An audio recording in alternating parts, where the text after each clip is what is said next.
안녕하세요. 사연에 빠지다의 DJ 미경입니다. 오늘도 두 가지 사연 준비되어 있으니 재미있게 들어주시고요. 구독과 좋아요 버튼도 눌러주세요. 그럼 오늘의 사연 함께 만나볼게요. 안녕하세요. 저는 아이 셋을 낳아 키우고 있는 40대 주부입니다.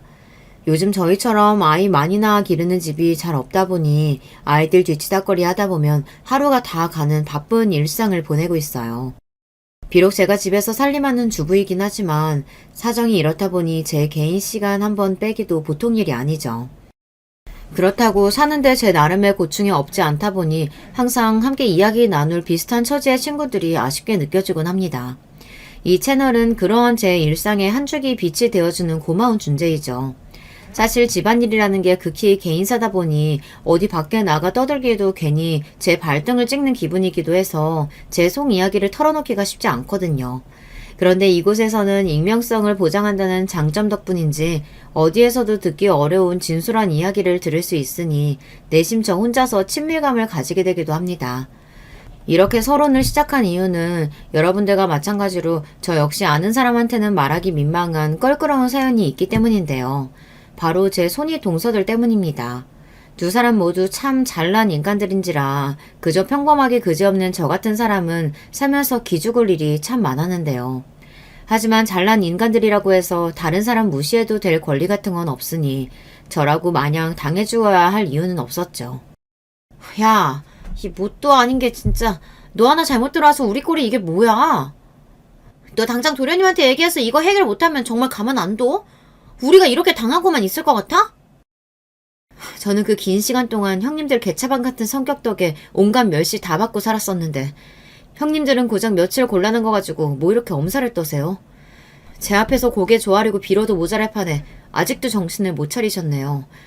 그럼 뭐 별 수 있나요? 어디 한번 구질구질하게들 살아보세요. 이게 다 무슨 소리인가 싶으시죠? 아무리 잘난 인간이라고 해봤자 세상에 약점 없는 인간이라는 건 없는 법이죠. 저보다 잘났다고 그렇게 뻐기면서 저를 무시했던 제 손윗동서들을 제대로 엿먹여준 사연 한번 들어보실래요? 처음 말씀드렸다시피 저는 그저 평범한 사람입니다. 부모님께서 성실하게 일하시는 분들이긴 했으나 주변에서 보기에 내세울 만큼 재산이 많은 것도 아니었고 그저 주변에서 쉽게 볼 수 있는 소시민이셨죠. 그건 저도 마찬가지였고요. 저 나름대로는 제 인생 살아서 꾸려보겠다고 열심히 살았다고 생각하지만 공부에도 크게 소질이 없었고 그렇다고 다른 재주가 있는 것도 아니었어요. 그래서 평이한 성적으로 학교 나와 중소기업에서 사무직 직원으로 일하는 어디서나 쉽게 볼 수 있는 평범한 어른으로 자라났죠. 그런 저에게 남편을 만난 것만큼 특별한 사건은 아마 평생이 지나도 없을 거예요. 이런 저와는 다르게 제 남편은 누가 봐도 참 잘난 사람이거든요. 집안도 부유한 편이고 시부모님도 두 분 모두 교수 출신이세요. 형님들도 남편들과 마찬가지로 명문대 나오신 걸로 알고 있고요. 다만 남편은 형님들과는 달리 어렸을 적부터 독립적인 성향이 강해서 고등학교 졸업하고 바로 독립해서 대학도 장학금으로 다니고 마음 맞는 친구들과 일찍이 스타트업을 시작해서 사업가로 자리 잡았습니다. 한마디로 잘난 집안 배경에도 불구하고 성인이 되자마자 독립해서 본인 사업체로 성공한 좋은 집안 출신으로 젊은 나이에 자수성가한 사람이라고 설명할 수 있겠네요. 아마 제가 선을 봐서 결혼을 했다면 남편처럼 좋은 조건의 사람은 언감생심 소개받지도 못했을 거예요. 애초에 남편 같은 사람이랑 저 같은 사람이 어울릴 접점도 없었을 거고요. 남편을 만난 건 한 봉사활동 단체에서였습니다. 당시 남편은 봉사활동 단체를 좌지우지할 수 있을 정도로 크게 후원을 하는 사업가였고 저는 그저 제 일손이나 하나 보태는 정도로 매주 독거노인분들을 돕는 일을 하고 있었죠. 단체 내에서야 워낙 남편이 유명한 사람이었으니 누군지 얼굴은 알고 있었어요. 저희 단체에 당시 활동하시는 분들이 꽤 많으신 편이어서 이야기를 나누거나 할 일은 없었습니다. 활동에 제약이 있는 단체도 아니었다 보니 쉽게 들어왔다 쉽게 나가시는 분들도 꽤 많으셔서 그런 사람들을 일일이 기억하기도 어려웠고요. 그래서 남편이 저를 기억하고 있다는 걸 알고는 꽤 놀랐던 기억이 납니다. 보통 봉사를 위해 후원금을 대주시는 분들은 돈으로 봉사를 주로 생각하시는 게 대부분이어서 직접 봉사활동을 나오시는 경우가 그리 많지는 않아요. 이해는 합니다. 그 정도로 버시려면 얼마나 바쁘시겠어요.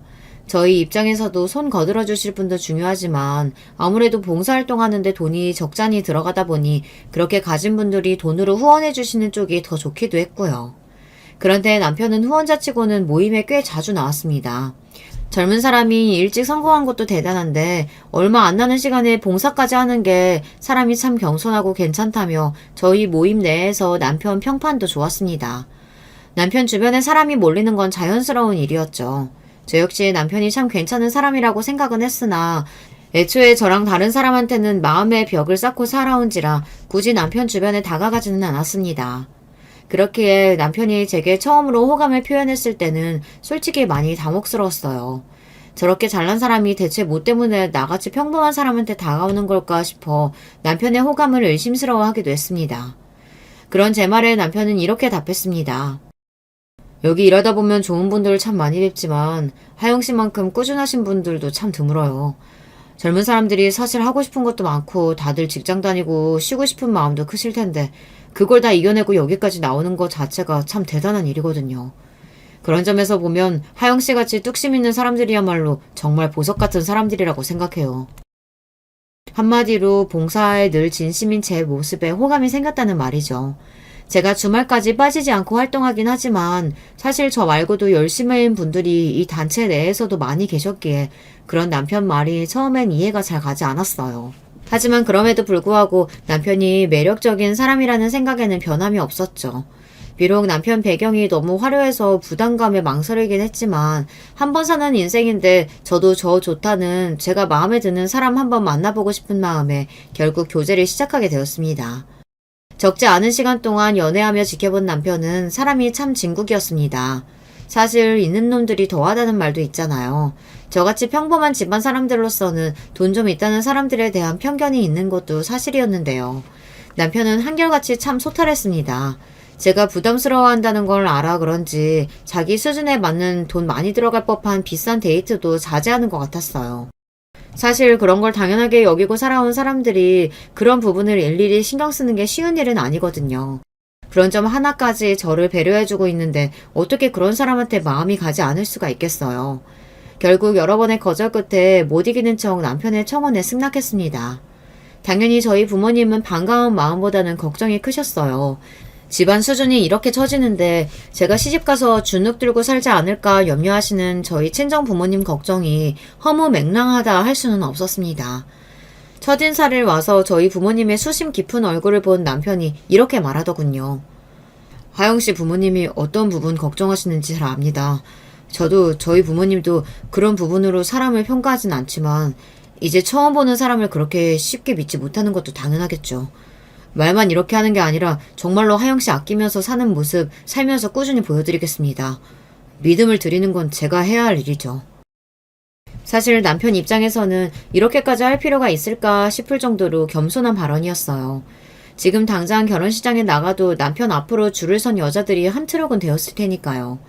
하지만 머리로는 이렇게 생각하면서도 그간의 시간을 돌이켜보면 단 한 번도 남편이 자신의 조건을 내세우거나 자만심을 보이는 모습을 본 적이 없었습니다. 무엇보다 본인 입에서 나온 말은 무슨 일이 있어도 지키는 사람임을 알았기에 남편의 그 말 또한 믿었죠. 처음 시부모님께 인사드리러 가기 전에 얼마나 긴장을 했는지 몰라요. 남편은 전혀 그러지 않아도 된다고 몇 번이나 저를 안심시키려고 했으나 제가 부족한 사람이다 보니 아무래도 위축이 되지 않을 수가 없더라고요. 막상 만나본 시부모님들은 참 좋은 분들이셨어요. 남편이 어떻게 저런 성정으로 자랄 수 있었는지 단박에 이해가 될 정도였어요.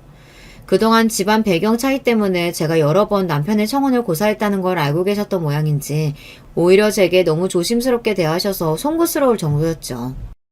하영씨 입장에서 우리 애가 부담스러울 수 있다는 거 다른 사람은 몰라도 나는 이해해요. 나도 사실 친정 형편이 그리 좋은 편이 못 됐거든. 이 사람 덕분에 시집와서 팔자에도 없이 편하게 살긴 했지만 마음만큼은 그렇게 편하지만은 못했어요. 그래서 그런지 아직 얼굴 한번 본 적 없는 하영씨가 그렇게 마음이 쓰이더라고요. 꼭 젊을 적 나같기도 하고. 그리고 지영이가 내 아들이라서 하는 소리가 아니라 사람 보는 눈이 보통이 아니거든요. 그런 녀석이 고르고 골라 제 짝으로 데려온 사람인데 하영씨가 좋은 사람이 아닐 거라고는 난 생각조차 안 해봤어. 그야말로 서로를 신뢰하는 이상적인 모자 직원이었습니다. 시어머니가 하시는 말씀을 가만히 듣고 계시던 시아버지께서도 한 말씀 보태셨어요. 지영이 위로 형이 둘 있다는 얘기는 들었죠? 그 아이들 결혼할 때도 우리 전혀 관여 안 했어요. 자기들이 같이 살 사람인데 당연히 본인 일사가 제일 중요하지. 부모가 자식 인생 대신 살아줄 거 아니잖아요. 억지로 찍어 붙였다 못 살겠다고 하면 제일 가슴 찢어지는 건 그거 지켜볼 우린데 그런 짓 하는 게 오히려 우리 손해지. 아가씨 마음을 이해 못하는 건 아니지만 걱정하는 바가 있다면 너무 크게 신경 쓰지 않아도 된다는 얘기를 꼭 해주고 싶었어요. 그저 우리 지영이랑 잘 살아주기만 하면 우리로서는 더 바랄 게 없어요. 저도 모르게 긴장을 많이 했던 모양인지 두 분 따스한 말씀에 마음의 벽이 스르르 허물어지는 걸 느꼈습니다. 제가 괜히 미리부터 너무 안 좋은 쪽으로 생각했나 보다 싶어 괜한 오해를 받으신 시부모님께 조금 죄송스러운 마음이 들기도 했습니다. 무엇보다 저보다도 상견례 전 걱정이 컸던 남편이 경계를 푸는 제 모습을 보고 그제야 한시름을 던 것처럼 후련한 얼굴이라 괜한 걱정으로 저 사람 마음고생 시켰다 싶어 더욱 잘해줘야겠다는 마음이 들었습니다. 마음속에 품고 있던 고민들을 어느 정도 해결하고 나니 더는 결혼을 미룰 이유가 없었어요. 양가 어르신들 허락이 떨어지자마자 남편이 워낙 결혼을 서두르기도 해서 미처 정신 차릴 새도 없이 직장으로 들어가고 있더라고요. 혼이 쏙 빠진다는 게 꼭 이런 건가 봐요. 남자가 적극적이어야 결혼이 빨리 성사된다는 말은 들었지만 남편 추진력 하나만큼은 참 놀라운 수준이었거든요. 그렇게 저는 유부녀가 되었습니다. 남편한테 형님 두 분이 계시다는 건 알고 있었으나 온 시댁 식구들이 다 함께 모이는 자리에 한번 초대받았던 적이 형님 내외분들의 얼굴을 뵌 것의 전부였습니다. 애초부터 남편은 형님들하고 그리 감정적으로 돈독해 보이지는 않았어요. 저 같은 경우에는 제 여동생과 거의 껌딱지처럼 붙어서 자라서 그런지 좀 정이 없어 보이기도 하더라고요. 특히나 사려 깊은 시부모님들 성정을 생각해보면 더 그렇게 느껴졌습니다. 하지만 주위 친구들 얘기를 들어보니까 자매랑 형제 사이는 또 다르다고 그러더라고요. 서로 원수지간 같은 형제 사이만 아니면 대면대면한 건 흔하게 널렸으니 신경 쓸 것 없다는 친구들 말에 그러려니 했죠. 형님 두 분이 모두 대기업에 다니실 정도로 출신 학교도 명문되고 두 분 스펙도 좋으시다 보니 자연히 제 손이 동서되시는 큰 동서와 작은 동서도 조건이 좋은 분들이셨습니다. 두 분 다 의사셨어요. 큰형님 부부는 주변 지인들의 소개로 선을 봐서 맺어진 사이라고 들었습니다. 그리고 몇 년 뒤에 결혼하신 작은형님 부부는 큰 동서 소개로 연이 닿았다고 하더라고요. 작은 동서가 큰 동서 같은 학교 2학번 후배라고 하더라고요. 그러니까 처음부터 큰 동서가 좋게 봤던 본인 지인을 자기 도련님한테 소개한 셈이죠.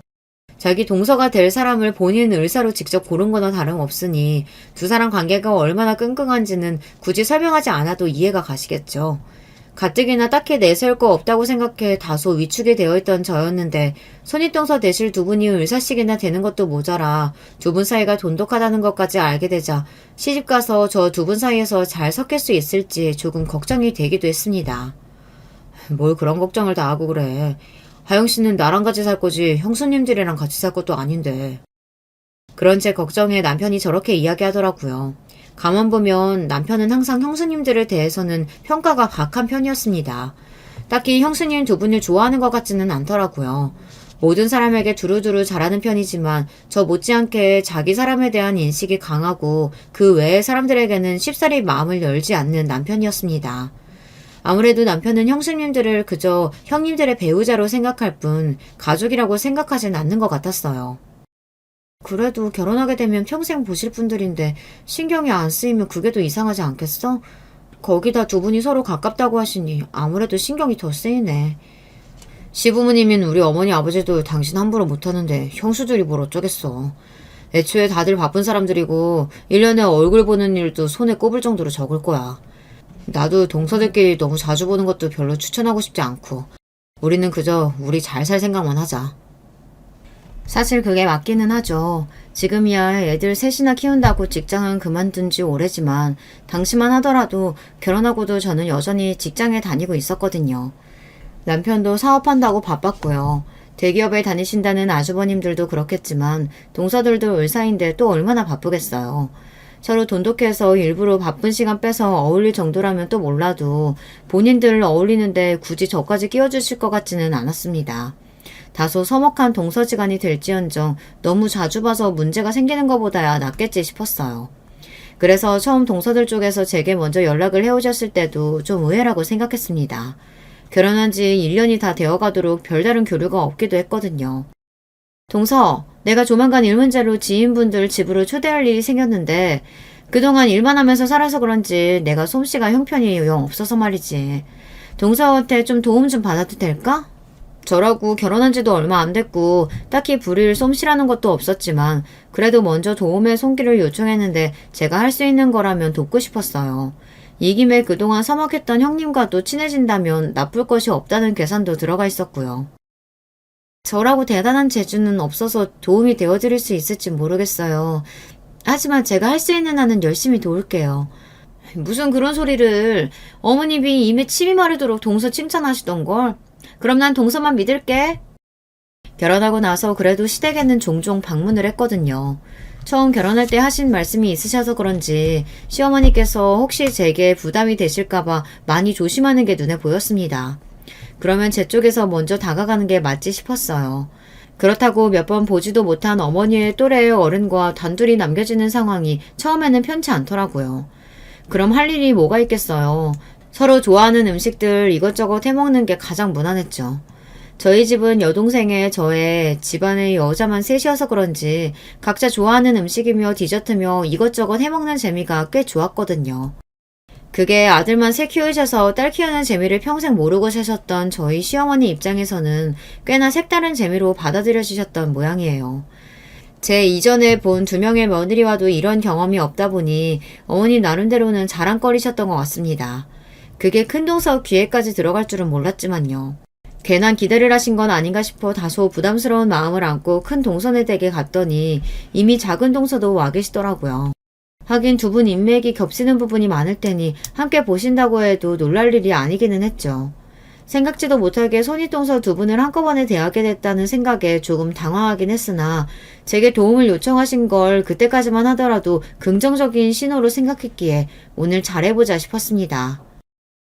우리는 학교도 같이 나오고 해서 이야기할 일이 많은데 동서랑 우리끼리 보는 건 처음인 것 같네. 그러게, 그래도 우리가 손윗동서인데 그동안 너무 무심했네. 아니에요. 제가 먼저 연락드렸어야 했는데 죄송해요. 처음 분위기는 분명 나쁘지 않았어요. 큰동서가 요구한 건 지인들과 가볍게 와인 한잔 하는 자리에 어울릴만한 곁들임 음식들을 만드는 거였어요. 처음에는 세 사람이 분명 손을 함께 놀리고 있었던 것 같았는데 어느새 음식을 준비하는 손은 바쁜 제 손뿐이었습니다. 두 분은 저는 알아듣지도 못할 의학적 용어가 섞인 대화를 주고받는 등 한참을 두 사람만 알 수 있는 대화를 하시는 바람에 제가 끼어들 틈도 없었죠.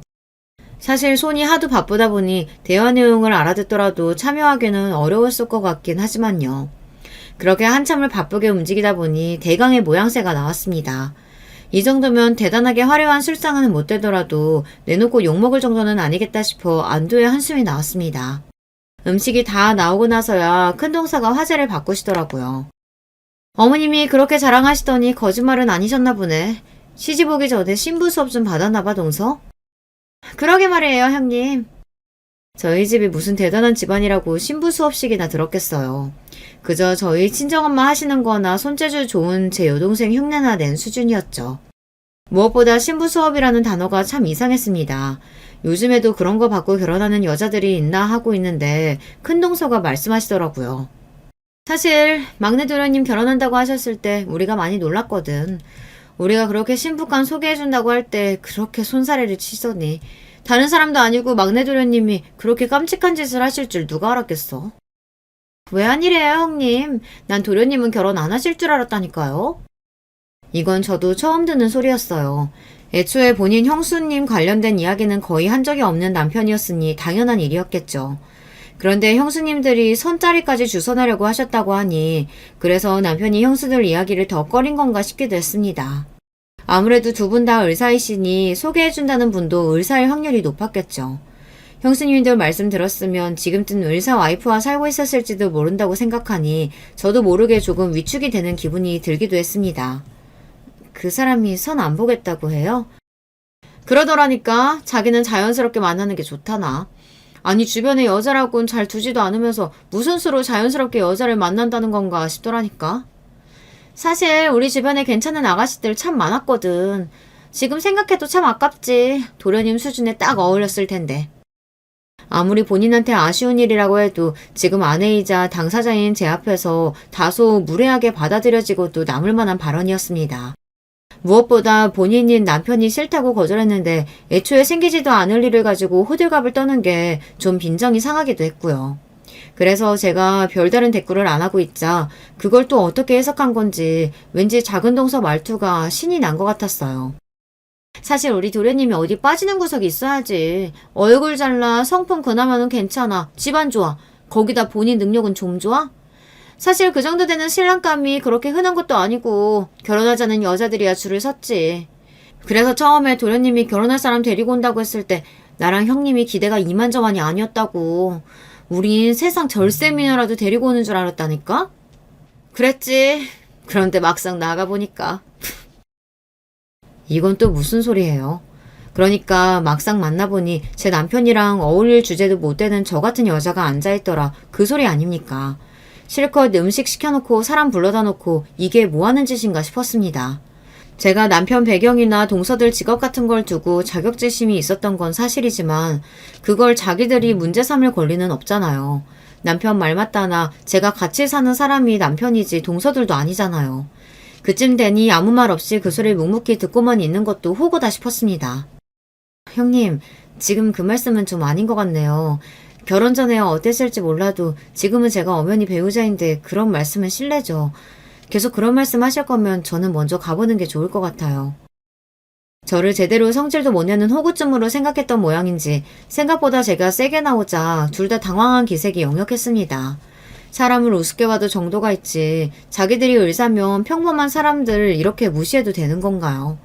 저는 기껏 생각해서 주말 빼서 도와주겠다고 왔는데 이런 대접 받으면서 참을 이유가 없죠. 그렇게 앞치마를 벗어놓고 그냥 나와버렸어요. 본인들이 잘못해서 제가 나가는데도 잡지도 않는 걸 보면 사과할 생각도 없어 보였습니다. 좋은 마음으로 왔다가 괜히 와서 봉병만 당했다 싶어 기분이 좋지 않았어요. 돈이 없는 사람들도 아닌데 굳이 주말에 쉬는 사람 불러다가 일까지 시키고 그래. 그동안 가깝게 지낸 것도 아니면서. 그날 사업 때문에 주말에도 일을 나갔다 들어온 남편이 제 표정이 좋지 않은 걸 보고 타박을 했습니다. 남편은 처음 제가 큰동서 집에 간다는 말을 들었을 때부터 반응이 안 좋았거든요. 그런데 제가 미처 표정을 감추지 못하고 있는 걸 보자 대번에 무슨 일이 있겠거니 눈치를 챈 거죠. 어릴 적부터 사업을 한 사람이라 그런지 사람 감정 읽는 데에는 귀신 같은 사람이었습니다. 남편이 은근히 무슨 일이 있었는지 털어놓으라고 종용했으나 다른 것도 아니고 내가 당신한테 못 찾는 사람이라 무시당하고 왔다는 소리만큼은 저도 자존심이 상해서 하고 싶지가 않더라고요. 그냥 주말에 피곤한데 신경 썼더니 컨디션이 좀 안 좋다. 다음부터 안 갈 거다 이야기하고 넘어갔어요. 그 후로도 잔상처럼 그날의 대화가 자꾸 떠올라 솔직히 좀 힘들었어요. 제가 속으로 생각만 하는 거랑 다른 사람 입으로 확인사살 당하듯 제 존재에 미천함을 곱씹는 건 다른 문제잖아요. 당연히 동서들에 대한 제 감정도 좋을 수가 없었죠. 무엇보다 결혼하고 거의 1년을 남처럼 살다 갑자기 불러내서 사람 속을 그렇게 긁어댄 이유를 모르겠어서 더 답답했습니다. 그 다음을 알게 된 건 그로부터 한 달쯤 지나서였을까요? 드물게 시댁의 며느리들만 모이게 되었을 때였어요. 어머님 폐경 때문에 컨디션이 부쩍 안 좋아지셔서 한번 얼굴을 뵈러 가려고 했는데 동서들이 아무래도 의사다 보니 조언을 구한다고 어머님이 연락을 하신 모양이었어요. 평소 같으면 좀처럼 시댁에 발걸음을 하지 않는 동서들이 웬일로 둘 다 같이 왔더라고요. 저야 그 들과는 가급적 얼굴 보는 일이 없었으면 했으니 그 둘을 보는 게 편치 않았습니다. 아니나 다를까 이전에 제 속을 긁은 게 꽤나 재미가 있었던 모양인지 슬슬 간을 보는 두 사람이었어요. 어머님, 그러고 보니 예전에 막내 도련님이 만나던 그 아가씨는 시집은 갔대요? 아, 그 피아노 전공하던 아가씨 말이죠? 그 아가씨도 집안도 참 괜찮고 참했었는데 지금 생각하니까 참 아깝네. 신이 나서 떠들어대는 두 사람들과 달리 시어머니 안색이 싹 굳어버렸습니다. 시어머니께서 무례한 두 사람 대화를 단번에 끊어버리시더라고요. 여기 지금 막내도 있는 자리인데 그게 무슨 소리야?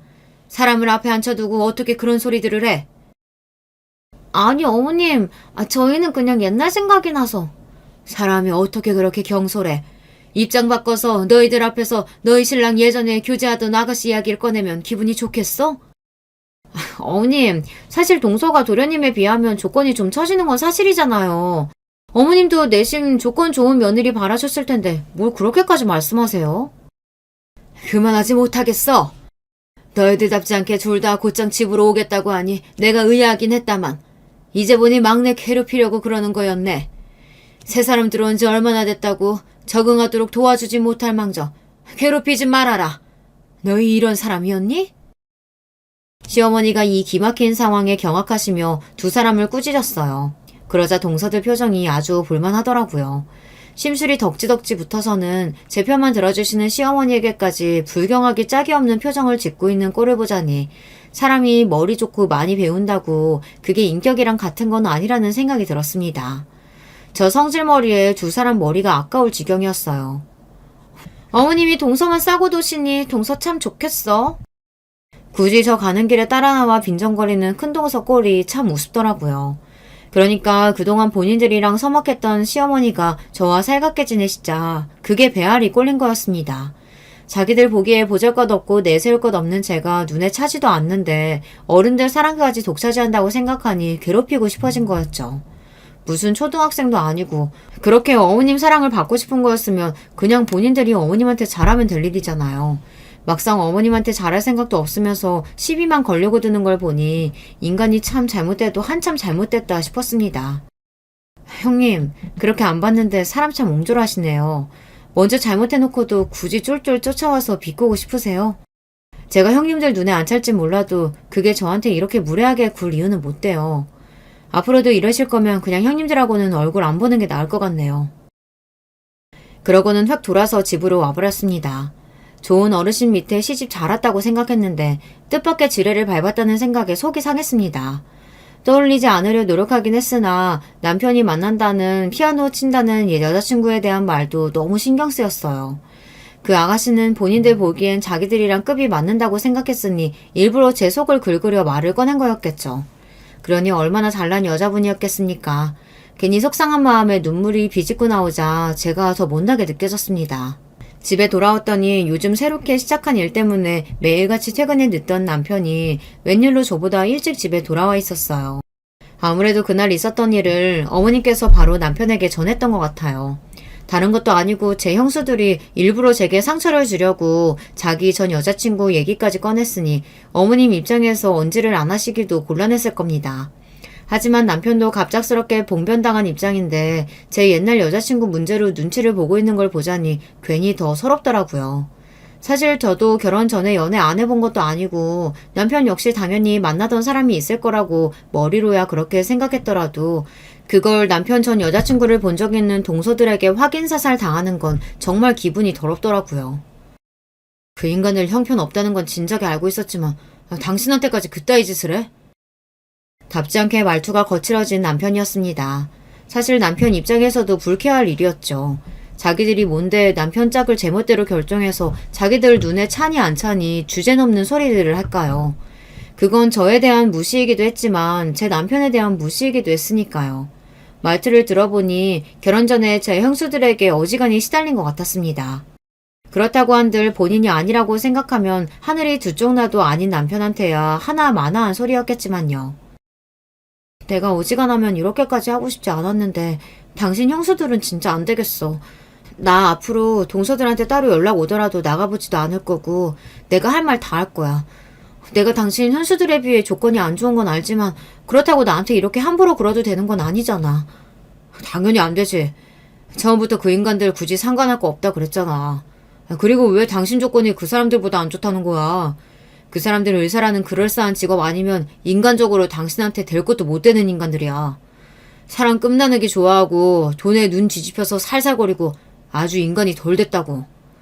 그래서 당신이랑 그 인간들을 같이 두고 싶지 않았는데 내가 생각을 잘못했다. 진작 어떤 인간인지 알려주고 거리를 두게 했어야 했는데 내가 너무 안일했어. 내가 미안해 여보. 당신 듣지 않아도 될 소리 듣게 해서. 나도 오늘 일 절대로 그냥 넘어가지 않을 테니까 당신도 앞으로 절대로 참지 마. 온 힘을 다해서 제 편을 들어주는 남편을 보며 속상했던 마음을 애써 달랬습니다. 그래요. 이 사람이 내 편이라는 게 가장 중요한 거겠죠. 결국 그 사람들이야 남이었습니다. 남 불행하기를 바라고 헐뜯는 인간들 속이라고 천국일 수 있을까요? 사회적으로 인정받을지는 몰라도 마음 생김새가 못난 불쌍한 사람들이라 생각하자 했습니다. 그리고 나서 정말로 남편이 형님들 통해서 정말 단단히 화를 낸 모양인지 아주버님들께서 전화하셔서 사과를 하셨습니다. 정작 당사자인 동서들 사과는 받지 못했으나 그 이후로는 딱히 연락도 오지 않으니 그냥 없는 사람 취급하며 살자 했어요.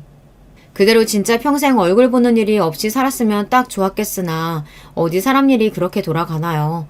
아예 인연을 끊지 않는 이상 언제 보아도 보게 될 얼굴이었습니다. 그날은 남편 할머님의 제사가 있는 날이었어요. 사실 저희 시댁에는 제사가 거의 없어요. 남편 조부, 조부모님들 위해 제사는 자식들 고생한다고 시부모님들께서 1년에 2번 있는 추석, 설날, 명절에 합쳐서 해버리셨거든요. 그나마 챙기는 게 딱 시할머니, 시할아버지 제사였는데 그나마도 며느리들은 일이 있으면 굳이 무리해서 참석할 것 없다고 강조하시는 시어머니셨습니다.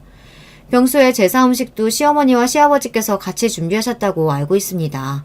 삼형제가 장가가기 전 어릴 적부터 그러셨다고 들었어요. 참으로 타의 모범이 되는 부부의 정석이셨습니다. 제가 남편에게 듣기로는 처음 시집 오던 해에 두 분 제사에 참석한 이후로 동서들은 제사에 참석한 적이 없었다고 했습니다. 저도 첫 해 제사에 참석했으나 시부모님께서 손도 까딱하지 못하게 하시는 바람에 가서 제사밥만 배 터지게 얻어먹고 돌아온 전적이 있었죠. 시어머니와 서먹하게 지내면 또 모를까 저도 할 도리는 하고 싶었어요. 거기다 동서들도 안 온다고 하니 시부모님과 평화롭게 제사 음식 만들어 나눠 먹고 오면 되겠다 싶었죠. 그런데 당연히 저를 맞이해 주실 줄 알았던 시어머님이 안 보이셨어요. 때마침 시어머니께 전화가 걸려왔습니다. 어머님 어디세요? 어머 너 벌써 왔구나. 나 너희 아버지랑 장보다 빠진 게 있어서 잠깐 마트에 나왔다가 그만 사고가 났지 뭐니. 어머님 괜찮으세요? 병원은요? 응, 나나 이 사람이나 괜찮아. 그냥 가벼운 접촉사고였어. 다친 데도 없고. 사고 나자마자 응급실에서 진료받는데 이상 없다더라.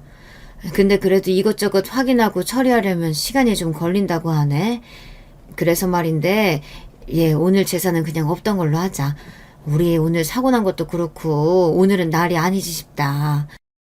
그래도 그럴 순 없죠. 제가 준비할 테니 어머님 볼일 다 보시고 오세요. 그 많은 걸 너 혼자 어떻게 다 하게. 그러지 말고 오늘은 그냥 집에 가 하영아. 어머니 저 정말 괜찮아요. 그래도 이 집 며느리인데 할머님한테 제사 밥상은 한번 올려드려야죠. 그 말은 진심이었어요. 혼자 하기 다소 많은 양인 건 사실이었으나 그간 며느리라고 이 집에 시집와서 제사상 한번 제대로 올린 적이 없었으니 이 기회에 제대로 한번 해보자 싶기도 했고요. 그렇게 하나씩 차근차근 전도 부치고 탕도 올리고 혼자서 비지땀을 흘리며 제사 음식을 준비하던 중이었습니다.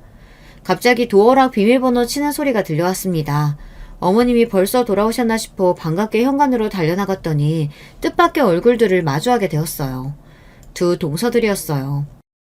어머님 병원에 계시다더니 진짠가 보네.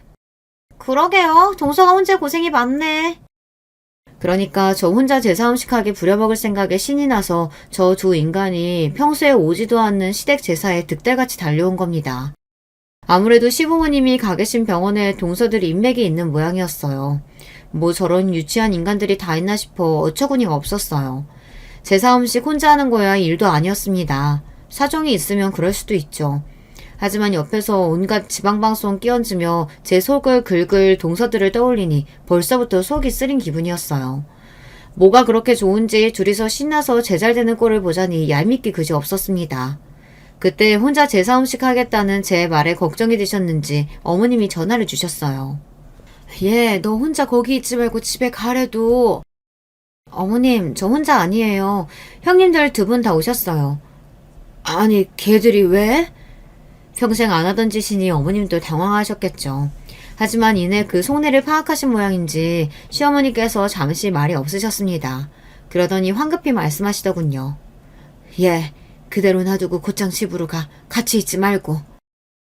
이전에 그 황당한 꼴을 본 지 얼마 되지도 않았으니 어머님 걱정을 이해 못할 일은 아니었으나 그렇다고 저 둘 때문에 지내야 할 제사도 못 지내고 집으로 돌아가는 게 오히려 아무것도 아닌 저 둘에게 꽁지 빼고 도망가는 기분이라 도저히 자존심이 상해서 그렇게는 못하겠더라고요. 그리고 이미 절반 이상 제사 음식이 완성되었는데 그걸 그대로 두고 가는 것도 말이 안 되었어요. 그렇게 저는 팔짱을 끼고 저 하는 걸 감독관이라도 된 듯 눈에 쌍심지를 켜고 지켜보고 있는 동서들을 무시하고 제가 할 일을 하기 시작했습니다.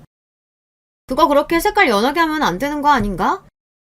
지켜보고 있던 큰 동서가 슬슬 입질을 시작하더라고요. 그 말을 무시하고 계속 제 할 일을 하자 아예 그 둘이 주방으로 들어와 앉았습니다. 형님 말씀 안 들려? 제사 음식인데 그렇게 정성없이 해도 되겠어? 두 분 다 음식이라고는 할 줄 모르시지 않나요? 그나마 이 중에서는 제가 제일 나은 것 같은데 잘 모르시면 그냥 가만히 계세요. 어디 손윗 사람한테 이래라 저래라야.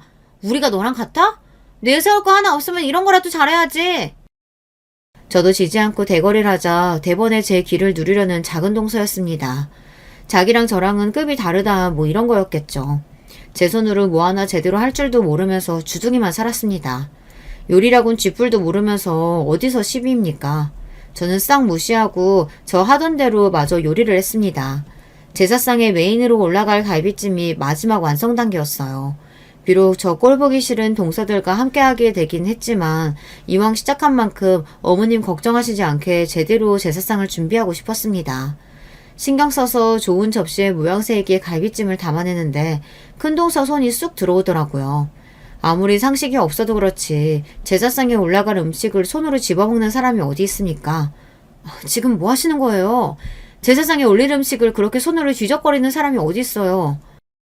이번에는 작은 동서까지 합세해서 손으로 갈비찜을 집어먹었습니다. 간 나온 거라 뜨거울 텐데 호들갑을 떨어가며 갈비뼈를 뜯고 있는 둘을 보자니 저게 인간인가 돼지 새끼인가 싶어 혐오감이 불쑥 치고 올라오더군요. 그렇게 개걸스레 고기를 뜯더니 대뜸 작은 동서가 짓거리더군요. 야, 짜다. 그치? 나만 그런 거 아니지? 그렇게 잘난 척 해대길래 이거라도 좀 제대로 하나 했더니 뭐 하나 제대로 하는 거를 못 보겠네. 정말이지 이제 기도 안 차더군요. 제가 음식하면서 간도 안 받겠습니까? 그냥 어떻게든 저를 까내리고 싶어서 안달이 난 동서들이었어요. 그렇게 어머님 앞에서 살랑거리더니 이런 것도 하나 제대로 못해? 이래가지고 이 형편없는 걸 제사상에 올릴 수나 있겠어? 뭣도 없는 년이 진짜 웃기지도 않아서. 야, 잘난가 안 없는 주제에 이런 거라도 좀 잘해봐. 신이 나서 나불대는 저 두 주둥이를 그만 찢어버리고 싶었습니다. 이쯤 되면 2판 4판인 거죠. 저라고 참을 이유 있나요? 대차게 한마디 하려고 하는데 저보다 먼저 선수 친 사람이 있었습니다. 그럼 처먹지를 말던가 이 미친 인간들아. 언제 들어왔는지도 몰랐는데 남편이 제 형수들에게 눈을 부라리며 주방 앞에 서 있었습니다. 제가 동서들과 같이 있다는 걸 알게 된 어머님이 남편에게 연락을 한 모양이었어요. 거기서 제가 한 갈비찜을 가지고 동서들이 말도 안 되는 타박하는 걸 다 듣고 있었던 건지 남편 눈에서 불이라도 뿜을 듯한 기세였습니다. 염치도 없는 인간들이 아무것도 한 거 없는 주제에 감히 누구 마누라를 갈구고 있어? 이 인간 같지도 않은 것들이. 당장이라도 달려들어 멱살이라도 잡을 듯한 기세에 동서들이 겁먹은 게 눈에 훤히 보였습니다. 저는 우스워도 막내 도련님은 그렇게 잘났다고 추켜 세우던 양반들이니 제 말 한마디보다 남편 말의 위력이 큰 모양이었어요. 내가 그간 니들 하는 짓거리 몰라서 그냥 둔 줄 알아? 저 사람이 니들 같은 것들이랑 인품이 달라서 봐준 거를 감히 주제도 모르고 나랑 내 와이프를 이런 취급을 해? 그간 남편도 보통 참은 게 아니었어요. 저렇게 화를 내는 게 이해가 가지 않는 게 아니었습니다. 아니 도련님, 잘 알지도 못하면서 이렇게 무작정 화만 내시면. 모르긴 뭘 몰라. 속물 주제에 을잘합시고 어지간히 나댄 거 내가 모를 줄 알아? 나 아니었으면 병원도 못 냈을 주제에 어디서 건방 떨고 있어? 이건 저도 처음 듣는 소리였습니다. 무슨 소리인가 싶어 큰 동서를 쳐다보니 곳에 얼굴이 사색이 되어 있더라고요. 저 꼴을 보니 남편 말이 근거 없는 소리는 아니구나 싶었죠. 너도 마찬가지야. 내다 형들만 아니었으면 미쳤다고 니들 같은 거 병원을 내줬겠어? 이 거지 같은 것들이 봐준 은혜도 몰라보고 건방을 떨고. 하긴 제가 알기로 큰 동서나 작은 동서 둘 다 친정이 부유한 편은 아니었는데 둘 다 개원을 해서 조금 의아하게 생각한 적도 있었어요. 아주버님 두 분 다 대기업에 다니신다고는 해도 병원 여는 게 어디 한두 푼으로 될 일도 아니고 어지간한 집에선 꿈꾸기 힘든 일이죠. 아무래도 아주버님들이 동서들 개원할 때 작은 문제로 남편에게 손을 벌린 모양이었습니다. 하긴 이 집에서 자산이 가장 많은 건 사업하는 저희 남편이었으니까요. 남편 도움받아서 병원 차린 주제에 저한테 그따위로 굴었다니 더더욱 어이가 없었죠. 비록 그게 제 돈은 아니었다고 해도 저한테 이딴 식으로 굴 게 아니라 잘 보이려고 노력을 해야 맞는 거 아닙니까? 내가 여기서 나가면 니들 병원부터 뺄 거니까 그런 줄 알아. 이 빌어 처먹을 것들. 여전히 분노를 준체하지 못하는 남편 말에 작은 동서가 남편 앞에 털썩 주저앉았습니다. 안 돼요, 도련님. 저한테 그 병원이 어떤 건지 알면서 저 그거 없으면 죽어요. 대기 죽든 말든 내 알 바 아니지. 감히 내 아내한테 함부로 걸어놓고 내가 너 가만히 둘 줄 알았어? 형님 뭐라고 말 좀 해봐요. 형님이 하자는 대로 했다가 이게 무슨 꼴이야. 나 내 병원 못 빼. 형님이 다 책임져. 왜 다 네 탓이야. 자기가 더 신나서 괴롭힐 땐 언제고. 이것들이 둘 다 입 닥치지 못해? 이 총극을 보고 있자니 내가 왜 저 형편없는 인간들한테 주눅이 들었는지 어이가 없었더라고요. 을사라고 해봤자 돈 앞에서는 참 초라하기 짝이 없었습니다. 남편 말 맞다나 남편 아니었으면 어디서 개원이라고 행세도 못할 것들이 도대체 무슨 생각으로 저한테 텃세를 부렸는지 기가 막혀서 헛웃음이 나오더라고요. 그제야 자기가 누구한테 빌어야 구제를 받을 수 있는지 깨달은 모양인지 동서 둘이 제 앞에 무릎으로 기어왔습니다. 동서 미안해. 내가 실수했어. 도련님같이 가진 거 많은 사람하고 사는 게 배가 아파서 그래서 내가 못 나게 굴었어. 나 아직 병원 차리면서 낸 빚도 다 못 갚았어. 나 병원 없으면 진짜 죽어. 제발 나 좀 봐줘. 동서. 동서, 그동안 내가 많이 서운하게 했지. 앞으로 다시는 동서 심기 거스리는 일 없을 거야. 제발 이번 한 번만 그냥 넘어가주면 안 될까? 그 둘이 비굴하게 빌빌대는 모습이 가수롭기 짝이 없었습니다. 애초에 저한테 먼저 그딴 식으로 굴지 않았더라면 자기들이 그렇게 우습게 생각하는 제 앞에서 무릎 꿇을 일도 없었을 텐데 참 자기 복을 자기가 걷어차는데 일가견이 있는 인간들이었죠. 저는 그동안 당하게 했는데 겨우 저 인간들 값싼 무릎 정도로 봐줄 생각은 손톱만큼도 없었어요. 그동안 그렇게 잘난 척 하시더니 둘 다 참 꼴이 우습게 됐네요. 제 남편 돈 제 남편이 뺀다는데 제가 뭘 어쩌겠어요. 두 분 사정이야 두 분이 알아서 하세요. 그렇게 말하고는 남편하고 집으로 돌아왔어요. 결국 시할머님 제사를 치르지 못한 건 죄송했으나 그 꼴까지 당하고 태연이 거기서 제사를 지내진 못하겠더라고요. 남편은 정말로 시댁에서 나오자마자 부동산에 연락해 그 두 인간들 병원을 매물로 내놓아 버렸습니다. 철두철미한 사업가인 남편은 한번 하고자 마음먹은 일에는 후퇴가 없는 사람이었으니까요. 당장에 그 두 인간들은 물론이고 아주버님들까지 제발 선처해달라며 찾아오고 연락하고 난리도 아니었어요. 하지만 결과가 달라지진 않았습니다. 나랑 정말 연 끊을 작정 아니면 두 말 말라고 으름장을 놓는 남편에게 결국 아주버님들은 찍소리 못했습니다. 자기 마누라란 인간들이 벌인 만행을 전해 듣고는 자기들도 더는 할 말이 없었던 거겠죠. 그 두 인간들은 순식간에 자기들 병원 빼앗겠다고 생각했을 테니 저한테 사정사정하다가 악에 받쳐 저주를 하다가 다시 사과하고 조아리기를 반복했습니다. 제가 아예 자기들을 만나주지 않으니 장문의 메시지로 아예 참회의 글을 보내기도 하더라고요. 그 진심이라고는 한 톨도 들어있지 않은 문자는 곧장 스팸 메시지함으로 들어갔지만요. 결국 둘의 병원 모두 순식간에 처분이 되었어요. 아주버님 통해 듣기로는 둘 다 화병이라도 난 모양인지 집구석에 틀어박혀 술만 마셔대서 아주버님들과도 어지간히 싸워댄 모양입니다. 생각해보면 시집 자라서 논한 건 저보다 저 둘이었지 싶네요. 저희 남편 같은 재력가 도련님 만나지 못했더라면 저둘 주제에 개원이가 웬 말이겠어요.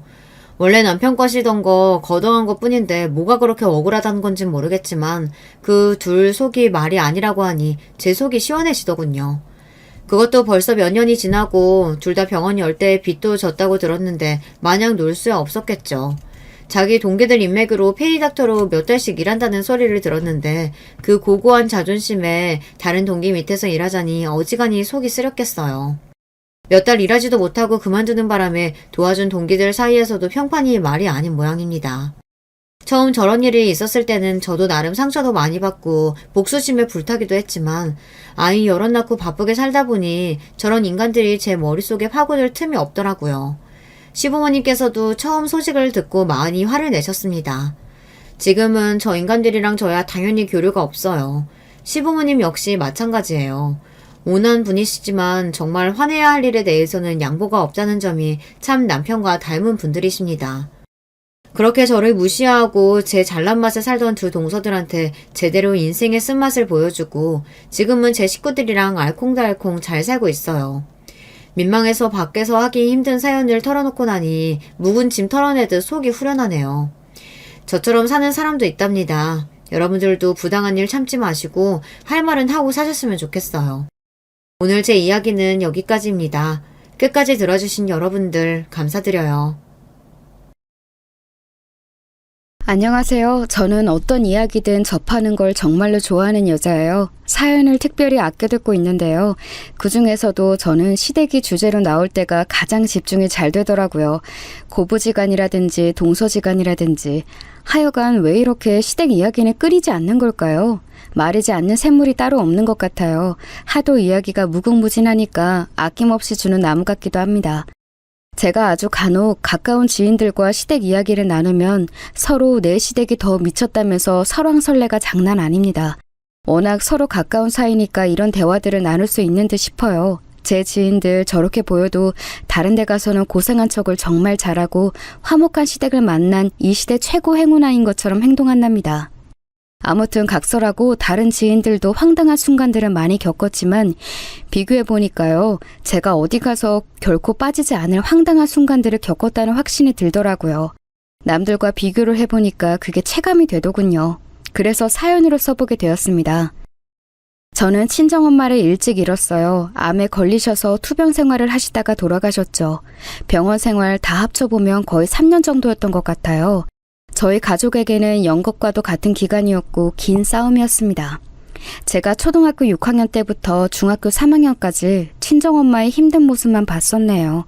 그리고 충격적인 사실도 겪게 됐었습니다. 아빠, 저 여쭤볼 게 있어요. 어제 집 앞에서 아빠를 내려준 그분은 누구예요? 운전석에 분명 여자가 있었잖아요. 재현아, 그 사람은 그냥 아빠하고 친한 사이야. 우연히 밖에서 만났는데 나를 집에 바래다 주겠다고 하길래 거절하지 않은 것뿐이야. 오해하지 않았으면 좋겠구나. 오해라고요? 아빠 저를 바보로 하세요? 그냥 친한 사이인데 차에서 내리기 전에 그런 스킨십을 하나요? 어떤 친한 사이가 그렇게 하는데요? 아주 은밀하게 친해야 가능한 거 아니에요? 어떻게 엄마가 병원에 계시는 동안 이런 배신을 하실 수가 있어요? 이런, 네가 거기까지 봤었구나. 채연아, 제발 이 아빠의 못날 실수를 눈 감아줄 수는 없을까? 엄마가 아프잖아. 이럴 때 안 좋은 일로 아픈 사람 더 힘들게 만들 수는 없어. 네 동생들한테도 마찬가지이고. 네가 이번만 넘겨준다면 아빠가 정신 차리고 살게, 응? 3년이라는 투병 기간, 그게 길기는 길었나 봅니다. 친정아빠께서는 바람을 피우셨어요. 저는 어렸을 때 저희 친정 부모님처럼 금실이 좋은 부분은 없을 거라고 생각했었는데요. 제가 너무 어린 나이에 순진했었나 봐요. 절대적인 건 없더라고요. 상상한 적도 없었던 친정아빠의 바람, 그건 사춘기 시절의 저에게는 너무나 큰 상처였습니다. 게다가 저는 집안의 맏이었어요. 남동생과 여동생이 제 밑으로 있었고 저는 아프신 친정엄마를 대신해서 엄마의 역할까지 집에서 하면서 늘 바쁘게 지냈습니다. 책임감으로 버텼죠. 부모님을 위해서 그게 가장 큰 이유였는데 친정아빠께서 저의 노력을 산산조각 내놓으신 거나 다름없었죠. 저는 친정아빠가 너무 징그럽게 느껴졌고 인간적인 실망이 들었지만 그 말씀을 따를 수밖에 없었어요. 친정엄마나 동생들에게 비밀을 지키겠다는 건 말이에요. 왜냐하면 친정엄마께서 받으실 충격을 생각하면 너무 마음이 아팠기 때문입니다. 그리고 동생들도 함께 마음고생을 하게 만들 바에는 저 혼자 끙끙 앓는 게 낫겠다고 생각했어요. 친정엄마께서는 결국 제 중학교 졸업식을 못 보고 돌아가셨죠. 그 후로 친정아빠께서는 진실은 알 수 없으나 어쨌든 일에만 파묻혀 사셨습니다. 자식들 건사하기 위해서는 내가 쉬지 않고 뭐라도 열심히 하며 살아가야겠지. 너희들은 부디 건강하게 사고치지 말고 공부 열심히 하면서 살아라. 아빠가 바라는 건 그게 다야. 그런 친정아빠를 제 동생들은 무척 믿고 의지하면서 존경을 보냈습니다. 배우자를 잃은 슬픔을 자식들 책임지기 위한 사명감으로 덮으시고 일에만 매진하시는 친정아빠의 모습을 동생들이 가슴 뭉클하게 여겼어요. 저 혼자만 친정아빠의 배신을 알고 있었으니 여러모로 기분이 묘했습니다. 시간이 지날수록 저는 친정아빠와 어색해졌어요. 벌어진 거리가 좁혀질 계기가 없었다는 게 직접적인 이유일 것 같네요. 남동생은 아이들이기 때문에 친정아빠와 남자끼리 잘 통하는 점이 있었고, 여동생은 반면에 딸이기 때문에 친정아빠에게 살갑고 애교스러운 모습을 보이며 좋은 부녀관계를 형성했습니다. 성인이 되어서 본격적으로 겉돌기 시작한 건 저뿐이었어요. 친정엄마의 긴 투병 생활, 게다가 저희 집이 원래 풍족하게 잘 사는 게 아니었기 때문에 집에는 빚이 있었습니다. 그래서 저는 바로 취업과 연결될 수 있는 전문대로 진학했었고요. 대기업 계열사의 계약직으로 들어가서 돈을 벌었죠. 그렇게 번 돈으로 동생들 대학 보냈어요. 여동생은 재수 생활을 거쳐서 대학을 갔기 때문에 재수학원 비용 대느라 돈이 더 들었네요. 참고로 제가 전무대 다니고 있을 때 친할머니께서 뇌질환으로 쓰러지시는 일이 있어서 그때 도움 드리느라 친정아빠께서 애 좀 쓰셨어요. 그래서 저희 집이 더 돈을 모을 기회가 없었던 거예요. 저는 항상 내가 무너지면 안 된다, 내가 잘해야 한다, 이런 생각을 가지고 억척스럽게 이악 물면서 살아왔습니다. 그러다가 동생들을 다 결혼시키고 나서 뭔가 해방감 같은 것을 조금은 맛보았네요. 연애나 결혼에 대해서 그다지 진지하게 생각해 본 적이 없었어요. 친정아빠의 바람 때문에 부부관계라는 것에 대한 믿음을 잃고 살아오기도 했었고요. 하지만 이런 제가 남편을 만나면서 생각이 좀 바뀌게 되었어요. 저희 부부는 동갑내기예요. 꽤 괜찮은 간판에 4년제 대학을 나온 남편은 취업에서 미끄러져서 중소기업에 입사를 했다가 거기서 능력을 인정받자 자신감을 얻어서 더 나은 조건의 회사로 이직을 했었고요. 거기서 자격증 같은 거 엄청 따면서 자기 개발에 매진했습니다. 그러다가 탄탄한 중견기업에서 스카우트가 와서 더 좋은 곳으로 이직을 했던 거예요. 이렇게 도전 정신을 가지고 바쁘게 살았으니 남편 또한 연애나 결혼을 뒷전으로 미루며 살아왔던 것이죠. 저를 만나서 결혼을 하고 싶어진 거라고 남편도 저처럼 똑같이 말을 했어요. 뿐만 아니라 남편은 저하고 성격이 비슷한 측면이 있었습니다. 좋은 회사로 스카우트 받아서 왔으니 주변에 엄청난 기대감에 부응을 해줘야 할 것 같다는 압박감에 시달렸다네요. 뭔가 성과를 당장 보여줘야 할 것만 같다는 생각에 사로잡혀서 스트레스를 크게 받아온 거예요. 이런 면에서 저와 비슷했죠. 저는 짧은 연애 기간 동안 남편에게 이런 이야기를 자주 해줬어요. 굳이 그렇게 매달리지 않아도 돼. 너무 치열하게 살 필요는 없어. 쉬어가고 싶으면 쉬어가도 돼. 인생은 기니까 멀리 내다보면서 느긋하게 가도 괜찮아. 사실 그건 제가 항상 듣고 싶었던 말이었습니다. 어렸을 때부터 엄마 역할까지 다 하는 집안의 맏이로서 제발 누군가 저에게 쉬엄쉬엄 해도 돼. 네가 다 짊어지지 않아도 돼. 이렇게 말해주기를 은연중에 바랐습니다. 그게 남편을 보면서 투영이 되었던 것이죠. 저에게 감동을 받은 남편이 청혼을 하면서 저희는 결혼에 골인하였습니다. 치열하게 살아본 사람만이 아는 고충을 공유하는 저희 두 사람, 통하는 게 있었기에 결혼해서 잘 살 거라는 생각만 들었었죠. 친정아빠께서는 제가 결혼하겠다고 하니까 차마 간섭이나 관여를 못하시겠다는 씁쓸한 표정을 보이셨습니다. 동생들이 결혼할 때는 이것저것 참견을 많이 하셨던 걸로 기억하는데 저에게는 그러실 수 없었던 거겠죠. 우리 큰딸 채원이가 결혼하는데 아빠가 달리 해주는 것도 없는 것 같아서 미안하고 면목이 없구나. 괜찮아요. 저 돈 벌어서 저축하고 아끼며 사는 것에는 이골이 난 사람이라서요. 모아둔 돈 어느 정도 있어요. 그리고 제 시댁에서 지원을 해주시기로 했으니까 아빠는 신경 안 쓰셔도 돼요. 돌아가신 엄마한테는 실컷 미안해 하시고 면목 없어 하셨어야 하는데. 저는 그때 괜히 또 마음속에 담아두었던 원망이나 기껏 표현했던 것 같아요. 친정엄마께서 돌아가신 이후로 세월이 많이 흘렀고 저도 더 이상 그 시절의 사춘기 소녀에 머물러 있지 않았는데 원망이 희석되었음에도 불구하고 자꾸 말을 그렇게 할 줄밖에 몰랐어요. 어색하게 틀어져 버린 부녀 관계가 너무 오래되었기 때문인가 싶었네요. 공교롭게도 시댁 또한 미묘한 관계를 가지고 있었습니다. 시부모님께서 사이가 나쁘셨어요. 아니, 나쁜 게 아니라 거의 남남처럼 살고 계셨죠.